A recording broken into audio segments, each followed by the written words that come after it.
But one of the greatest lessons I learned on Wall Street was how to detach my emotions from what's going around right now.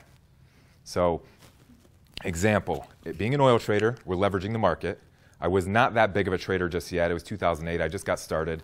And the way I was a prop trader. I worked in the pits as a market maker. So I'll give you an example of what I did. So if you've ever been to Canal Street in New York City, you know how the bartering market goes, or any bartering market. You have a value. Let's just call it $100. I have a crude call that's worth $100. I'm going to make it, or 100 ticks, we'll call it. I'm going to make a two-way market. I'm going to buy it at 50. I'm going to sell it to you at 150. And so I'm going to take a 50-tick edge.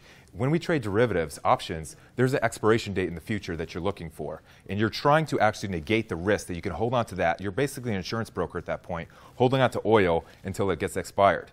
And so what's going on in the marketplace, and kind of why you can see what's going on here, electronic trading happened, which is squeezing all the margins down. And so people from all over the world are actually now jumping into the market and taking away our edge. The 50 ticks that I was making per trade before, or actually setting up that market, might go out 90, 110 at this point. So now that person has to actually survive on 10 ticks of theoretical edge until expiration. They might have a different plan. They might have a bank. They might have a seller or a buyer for whatever they're trying to do.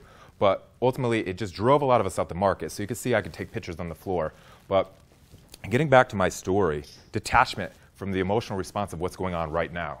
I was trading and waking up some days when Asia was moving our markets, because now it's electronic, and now that thing moves when you're not actually there. Before, the market would only move when you got there, and then you'd have to deal with it, and it's happening while you're not sleeping.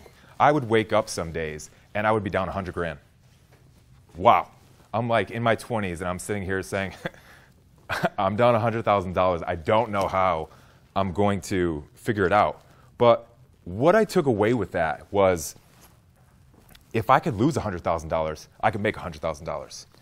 So whatever, for instance, just happened, it could be reversed.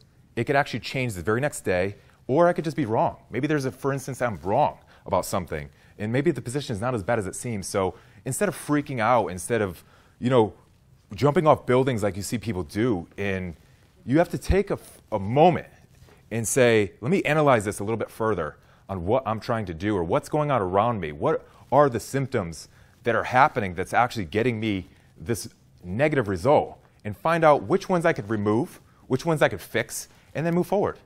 And therefore, you don't have this stress response that most people have in their lives. And so that was the one thing I took away from trading, the way to deal with emotional responses. And that actually goes tenfold. It could be monetary. It could be just a for instance. It could just be a sleeping. There's a lot of ways that you go about handling stress. But this was the best lesson I learned, and hopefully that's something you could take away. The instances that are happening right now aren't as bad as they seem if you break them down into smaller details.